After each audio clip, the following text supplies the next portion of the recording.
Hello friends, welcome back to my channel. இன்றைக்கி என்ன video பார்க்க போகிறோன்னா, ஒரு ஈவினிங் விலாக் தான் பார்க்க போகிறோம். ரொம்ப நாள் ஆச்சு நம்ம சேனலில் லாங் வீடியோ போஸ்ட் பண்ணி, சரி ஓகே இன்றைக்கி நாம் லாங் வீடியோ போட்டுடலாம் அப்படின்ட்டு எடுத்த வீடியோ தான் இது. இது வந்து ஒரு வியாழக்கிழமை ஈவினிங் தான். அன்றைக்கி வந்து தம்பிங்க ஸ்கூல் போயிட்டு வர நேரம். நானும் அதுக்கு நைட்டு டின்னருக்கு ரெடி பண்ணிடலாம் அப்படின்ட்டு வெஜிடபிள்ஸ்லாம் எடுத்து வச்சேன். இன்றைக்கி நைட்டு டின்னர் என்ன அப்படின்னா, சப்பாத்தியும் வெஜிடபிள் குருமாவும் தான் ரெடி பண்ண போகிறேன். ஸோ அதனால் அதுக்கு தேவையானதெல்லாம் எடுத்து வச்சிட்டேன். தம்பிங்களும் ஸ்கூல்லேருந்து வந்தாச்சு. அவங்களுக்கும் பால் ஆற்றி கொடுத்துட்டு நம்மளும் அதுக்குள்ளே ஒரு காஃபி குடித்தோம்னா இன்னும் நமக்கு கொஞ்சம் எனர்ஜி வந்த மாதிரி இருக்கும். சுறுசுறுப்பாக குருமா செஞ்சு சப்பாத்தி போட்டு வேலையை முடிச்சிடலாம் அப்படின்ட்டு காஃபி போட்டுட்ருக்கேன். காஃபி போட்டு குடிச்சிட்டு நம்ம ஒர்க்கை ஸ்டார்ட் பண்ணோம்னா நமக்கு டைம் சரியாக இருக்கும். அதுக்குள்ளே நான் டியூஷனும் எடுக்கிறதுனால ஈவினிங் டியூஷனுக்கு குழந்தைங்க எல்லாம் வந்துடுவாங்க. இப்போது ஃபர்ஸ்ட் மிட்டம் எக்ஸாம் வேறு எல்லாருக்கும் ஸ்டார்ட் ஆகிடுச்சிங்களா, அதனால் டியூஷனில் உட்காந்தோம் அப்படின்னா 8 மணி வரை நம்மளால் டியூஷன்லேருந்து எழுந்திரிச்சு வர முடியாது. ஸோ அதுக்கு முன்னாடியே நம்மளால் எந்தெந்த வேலையெல்லாம் செஞ்சுக்க முடியுமோ அதெல்லாம் செஞ்சுக்கலாம் அப்படின்ட்டு. தம்பிக்கும் ஒருத்த மட்டும்தான் பால் கேட்டான். சரி அதனால் அவனுக்கு மட்டும் பால் ஆற்றி கொடுத்துட்டு நான் காஃபி குடிச்சிடலாம் அப்படின்ட்டு. இன்னொரு குட்டிக்கு வந்து பால் வேண்டாம் அப்படின்னு சொல்லிட்டாரு. அவருக்காக வந்து வீட்டில் பன் இருந்துச்சு, அந்த க்ரீம்லாம் உள்ளே ஸ்டஃப் பண்ணியிருக்கும் இல்லைங்களா, அதுதான். அதை கட் பண்ணி கொடுத்தாச்சு. அதை நான் 2ஆக கட் பண்ணி கொடுத்தேன். ஆனால் அவருக்கு 2ஆக வேண்டாம் 4ஆக போட்டு கொடுங்கன்னு கேட்டார். ஸோ மறுபடியும் அதை வந்து 4ஆக கட் பண்ணி கொடுத்தாச்சு. இது அன்ஹெல்த்தி தான், பட் எனக்கு கொஞ்சம் உடம்புக்கு முடியாததுனால என்னால் வீட்டில் எதுவும் ஸ்நாக்ஸ் செய்ய முடியல. ஸோ அதனால் அதை இன்றைக்கி கொடுத்துடலாம். வாரத்தில் எப்போயாச்சும் ஒரு டைம் தான் நான் கொடுப்பேன், மற்றபடி வீட்லேயே ஸ்நாக்ஸ் ஏதாச்சும் செஞ்சுருவேன். இன்றைக்கி முடியாததுனால என்ன பண்ணுறது, கொடுத்துடலாம் அப்படின்ட்டு கொடுத்தாச்சு. அடுத்து நைட்டு டின்னருக்கு சப்பாத்தியும் வெஜ் குருமாவும் தான் செய்வோம். அதுக்கான காய்கறியெல்லாம் அப்படியே கழுவிட்டு பக்கத்துலேயே தம்பியை நிற்க வச்சு ஸ்கூலில் நடந்ததெல்லாம் என்ன நடந்ததுன்னு எல்லாம் கேட்டுட்டு இருந்தேன். பெரிய தம்பி பக்கத்தில் இருந்து ஒன்று ஒன்றா சொல்லிகிட்டு இருந்தார். இந்த கத்தி பார்த்திங்க அப்படின்னா மீஷோவில் இந்த கட்டிங் போர்டும் கத்தியும் வாங்கினேன். செம்ம ஷார்ப்பு. 2-3 டைம் நான் கையை கட் பண்ணது தான் எனக்கு வந்துட்டு மீதி. ரொம்ப ஷார்ப்பாக இருந்தது. ஸோ புதுசாக ட்ரை பண்ணுறவங்க இந்த மாதிரி கத்தியில் வந்து வெட்டுறப்போ கொஞ்சம் பழக்கப்படுத்தினதுக்கப்புறம் யூஸ் பண்ணுங்கள். குழந்தைங்களுக்கு டெய்லி ஸ்கூலில் நடந்ததை வந்து கேட்டுக்கிட்டு நான் கட் பண்ணிகிட்டு இருந்ததுனால உங்களுக்கு கரெக்டாக கேமரா ஃபிக்ஸ் பண்ணி வைக்க முடியல என்னால். அதனால தான் இப்படி.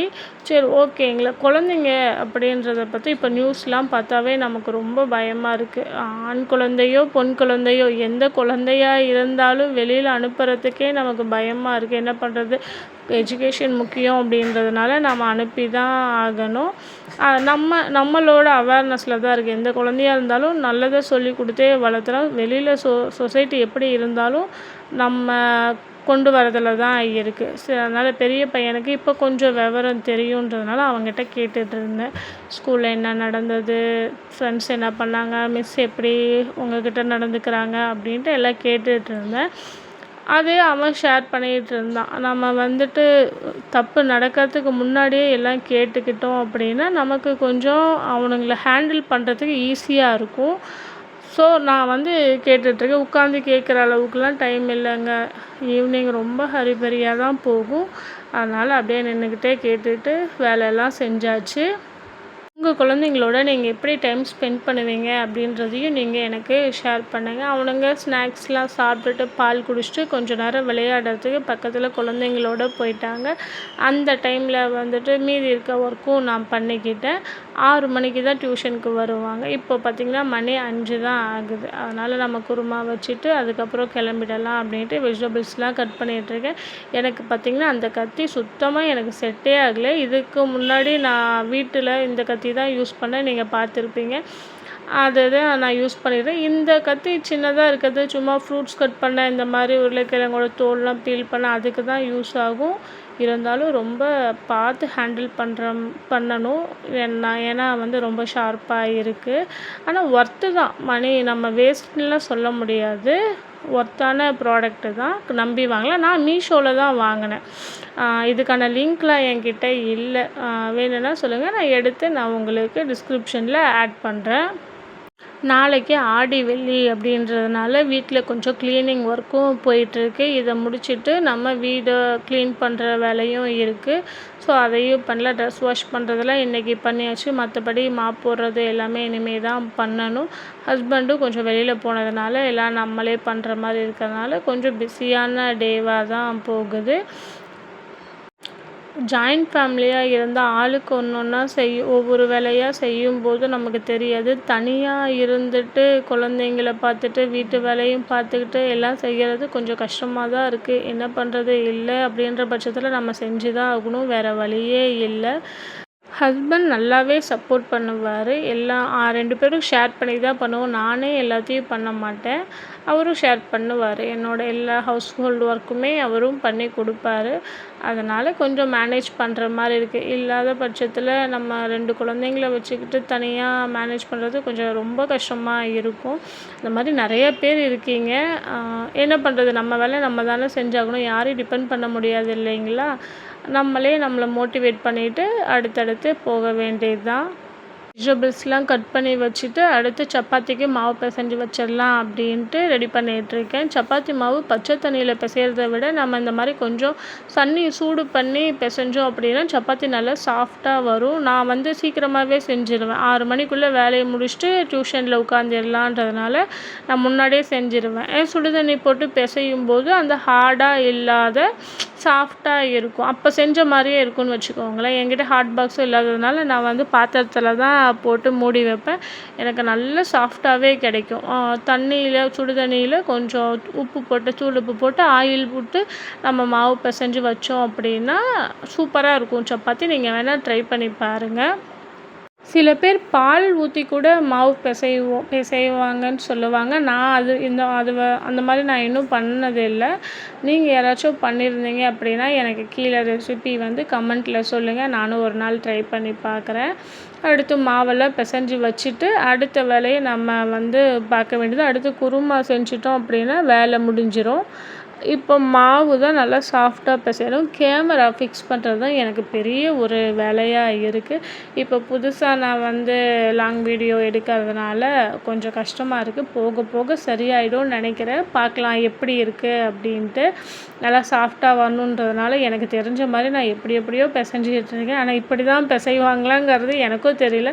நான் என்னோடய லைஃப்பில் 10 வருஷமாக நான் இப்படி தான் செய்கிறேன். 5 வருஷம் ரொம்ப ஹார்டாக வரும். யாரையாச்சும் தூக்கி அந்த சப்பாத்தியில் அடித்தோம் அப்படின்னா வலிக்கிற மாதிரி இருக்கும். இப்போ கொஞ்சம் பரவாயில்லை. எனக்கே பிடிக்குதுன்னா அப்போ நான் நல்லா தான் செய்கிறேன் அப்படின்ட்டு நினைக்கிறேன். சரி, ஓகே, பார்க்கலாம். இன்னும் நமக்கு எக்ஸ்பீரியன்ஸ் ஆகணும் அப்படின்னு நினச்சிட்டு குருமாவுக்கு நம்ம தாளித்து விட ரெடி பண்ண போகிறோம். ஆஸ் யூஷுவல் குருமா தாங்க. வேறு எந்த ஒன்றுமே நான் டிஃப்ரெண்ட்டாக போட மாட்டேன். எல்லாருக்குமே தெரிஞ்சதான். ரெசிபி ஷேர் பண்ணுற அளவுக்கு இது ஒரு பெரிய ரெசிப்பியும் கிடையாது. ஸோ அதனால் அப்படியே நம்ம அடுத்த கண்டென்ட் பார்க்கலாம். குழந்தைங்களுக்கு first midterm exam time table எல்லாமே வந்துடுச்சு. தம்பிங்க 2 பேருமே மெட்ரிகுலேஷன் ஸ்கூல் தான் போகிறாங்க. ஸோ அவங்களுக்கு எக்ஸாம் இந்த வாரத்தில் நடக்குது. டியூஷனுக்கு வர குழந்தைங்களும் இந்த வாரத்தில் தான் எக்ஸாமுன்றதுனால நம்ம இன்னும் நார்மலாக நம்ம கிளாஸ் கொண்டு போகிறத விட இன்னும் ஒரு 1/2 hour எக்ஸ்ட்ரா கொண்டு போகிற மாதிரி இருக்கும். அவங்களுக்கும் போர் அடிக்காத, நமக்கும் டயர்ட் ஆகாத கொண்டு போகணும். அது கொஞ்சம் சிரமம் தான். குழந்தைங்கிறப்ப ஒரு 1 மணி நேரம் 1.5 மணி நேரம் உட்கார வைக்கிறது கஷ்டம். ஸ்கூலில் எப்படி உட்கார்றாங்க அப்படின்னா அவங்களுக்கு பக்கத்தில் அவங்களோட ஃப்ரெண்ட்ஸ்லாம் இருப்பாங்க. அதனால் உட்காந்துக்குவாங்க. இங்கே அப்படி கிடையாது இல்லைங்களா? கொஞ்சம் நம்ம அதட்டினோம் அப்படின்னாவே குழந்தைங்களாம் அழுக ஆரம்பிச்சிடுறாங்க. அதே எனக்கு ரொம்ப கஷ்டமாக இருக்கும். இருந்தாலும் படிப்பு ரொம்ப முக்கியம். அதனால் நம்ம கொஞ்சம் அட்ஜஸ்ட் பண்ணி நம்ம அவங்க வழியில் போய் சொல்லி கொடுத்தா கொஞ்சம் நல்லாயிருக்கும்னு நினைக்கிறேன். உங்கள் குழந்தைங்கள நீங்கள் டியூஷன் அனுப்புகிறீங்களா? இல்லை நீங்களே அவங்களுக்கு ஹோம் ஒர்க்லாம் சொல்லி கொடுக்குறீங்களா அப்படின்றத எனக்கு கமெண்ட் பண்ணுங்கள். டியூஷன் அனுப்புகிறது அப்படிங்கிறது நம்பிக்கையான ஒரு இடமா இருந்தால் கண்டிப்பாக அனுப்பலாம். ஆனால் இப்போ இருக்க காலகட்டத்தில் எந்த குழந்தையாக இருந்தாலுமே வெளியில் அனுப்புறதுக்கு ரொம்ப பயமாக இருக்குது. அதையும் மீறி நம்மக்கிட்ட அனுப்புகிறாங்க அப்படின்னா நம்ம மேலே வச்சுருக்க நம்பிக்கை தான். ஸோ அதை நம்ம கரெக்டாக கொண்டு போய் அவங்களுக்கு குழந்தைங்களுக்கு எந்த ஒரு பிரச்சனையும் இல்லாத கொண்டு போகணுங்கிறது என்னோடய தாட். அதனால் யாரை நம்பி குழந்தைங்கள விடுறதுக்கு முன்னாடியுமே கொஞ்சம் யோசிங்க. இப்போது கேள்விப்படுற நியூஸ்லாம் பார்த்தா ரொம்ப பயமாக இருக்குது. பொட்ட பிள்ளைங்களுக்கும் அப்படி தான் இருக்குது, பசங்களுக்கும் அப்படி தான் இருக்குது. யாரை நம்பி குழந்தைங்கள விடுறதுனே தெரியல. குழந்தைங்கன்னு இல்லை, பெரியவங்களும் அப்படி தான் இருக்காங்க. நம்ம தான் கேர்ஃபுல்லாக இருந்துக்கணும். மற்றவங்கள குறை சொல்கிறக்கூடாது. நம்மளோட சேஃப்டினஸ் தான் நமக்கு ரொம்ப முக்கியம். குழந்தைங்கக்கிட்ட டெய்லி ஒரு 10 நிமிஷம் நம்ம டைம் ஸ்பெண்ட் பண்ணி ஓப்பனாக நம்ம பேசினாவே குழந்தைங்க எல்லாமே நம்மக்கிட்ட சொல்லிடுவாங்க. ஏன்னா குழந்தைங்க மனசில் எதையும் போட்டு நம்ம ப்ரெஷர் பண்ணக்கூடாது. நம்ம கேட்குற டோன் அவங்களுக்கு பிடிச்சிருந்துச்சு அப்படின்னாவே எல்லாமே ஸ்கூலில் நடந்ததுலேருந்து எல்லாம் சொல்லிடுவாங்க. நமக்கு டைம் இருக்காது, எல்லாருமே வீட்டில் 2 பேருமே ஒர்க்கிங் அப்படிங்கிற பட்சத்தில் வந்துட்டு நமக்கு டைம் இருக்காது. இருந்தாலும் நம்ம உழைக்கிறதே நம்ம குழந்தைங்களுக்காக தான். அவங்க எந்த மென்டாலிட்டியில் இருக்காங்க, நம்ம அவங்களோட டைம் ஸ்பெண்ட் பண்ணுறப்போ தான் நமக்கு தெரியும். ஸோ எப்போல்லாம் டைம் கிடைக்குது, நைட்டு தூங்கும்போது 10 நிமிஷம் கிடைச்சா கூட குழந்தைங்கக்கிட்ட ஃப்ரீயாக பேசுங்க. அப்போ அவங்களுக்கு நம்ம மம்மி வந்து நம்மக்கிட்ட கேட்குறாங்க, இவங்கக்கிட்ட நம்ம சொல்லலாம் அப்படின்ட்டு அவங்களுக்கு ஒரு நல்ல ஒரு அபிப்பிராயம் நம்ம மேலே வரும். திட்டுவாங்க, மிரட்டுவாங்க, அடிப்பாங்க அப்படின்றது இல்லாத மம்மிக்கிட்ட எது சொன்னாலும், டேடிக்கிட்ட எது சொன்னாலும் சீக்கிரம் நமக்கு அதுக்கு சொல்யூஷன் கிடச்சிரும் அப்படின்ட்டு அவங்க நம்மக்கிட்ட ஷேர் பண்ணுவாங்க. என்னதான் ஸ்கூலில் மிஸ்ஸு சொல்லிக் கொடுத்தாலும் நம்ம பேரண்ட்ஸ் நம்ம குழந்தைங்களுக்கு சொல்லிக் கொடுக்குற மாதிரி வராது. ஒரு கிளாஸ் ரூமில் 30 குழந்தைங்க இருக்கும்போது ஒவ்வொரு குழந்தைங்களா பார்த்து மிஸ்ஸும் சொல்லிகிட்டு இருக்க முடியாது. ஏன்னா நம்ம அவங்களோட சுச்சுவேஷனையும் புரிஞ்சுக்கணும் இல்லைங்களா? நம்ம குழந்தைங்கக்கிட்ட எப்படி நடந்துக்கணும், குட் டச், பேட் டச், அப்போ பசங்க பொண்ணுங்கக்கிட்ட எப்படி இருக்கணும், பொண்ணுங்க பசங்கக்கிட்ட எப்படி இருக்கணும், தெரிஞ்சவங்கக்கிட்ட எப்படி இருக்கணும், தெரியாதவங்கக்கிட்ட எப்படி இருக்கணும், அந்த மாதிரி எல்லாத்தையும் சொல்லி கொடுத்து வளங்க. சகிப்புத்தன்மை இல்லாத குழந்தைங்க வளர்ந்தாவே ஒரு நல்ல ஃப்யூச்சர் அவங்களுக்கு கிடைக்கும்.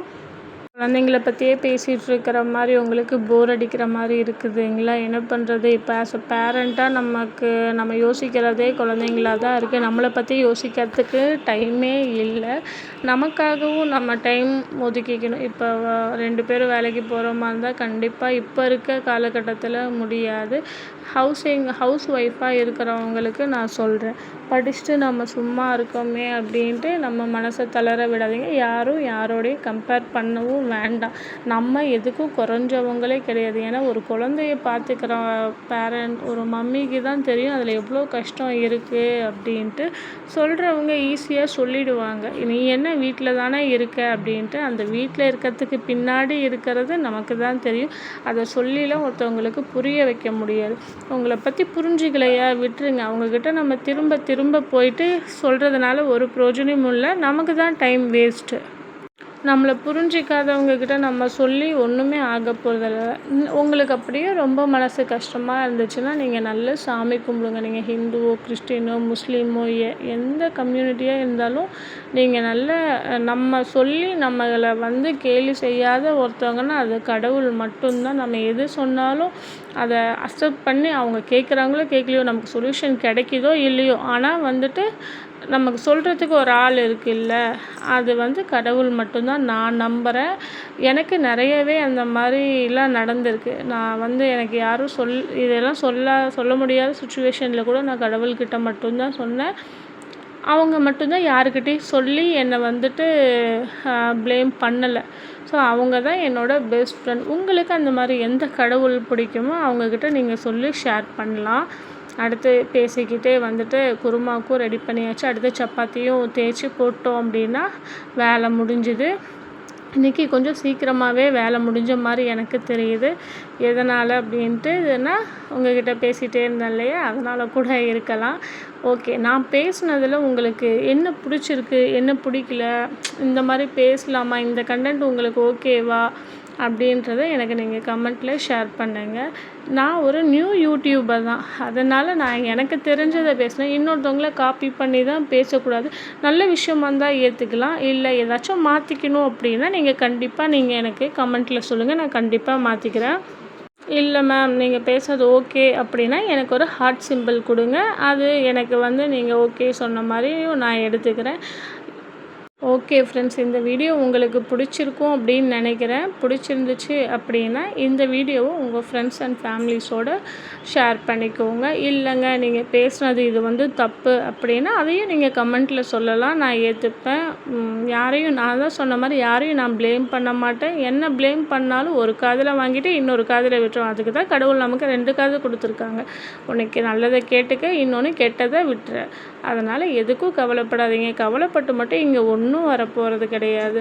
ஸோ இருக்கல ஒரு லைஃப்பை என்ஜாய் பண்ணலாம். நமக்காக கடவுள் குழந்தைங்க, ஹஸ்பண்ட் எல்லாம் கொடுத்துருக்காங்க.